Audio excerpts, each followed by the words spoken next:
নমস্কার বন্ধুরা, চলে এলাম আর একটি নতুন ছোট্ট ব্লগ নিয়ে। আজকের ব্লগটা রান্নাবান্না রিলেটেড। আজকে রান্না করেছিলাম ভুনা খিচুড়ি আর সাথে ছিল মুরগির মাংস।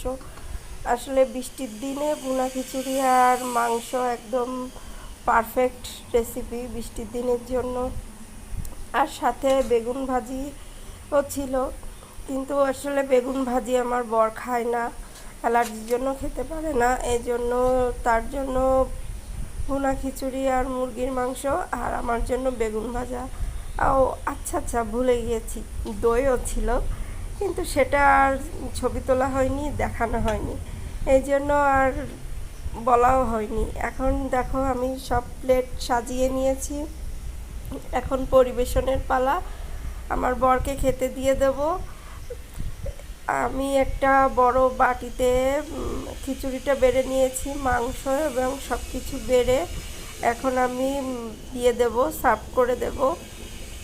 রাতও অনেক হয়ে গেছে, এখন খাওয়ার সময়, এই জন্য আমি খেতে দিয়ে দেব। তো আজকের ভিডিওটা এ পর্যন্তই থাকলো। তোমাদের কেমন লাগলো জানিও।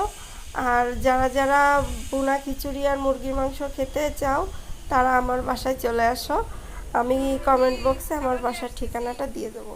আমার ঠান্ডা লেগেছে, তাই আমার গলাটাও বসে গেছে, এর জন্য আমার গলাটা এমন শোনাচ্ছে, এর জন্য আমি সরি।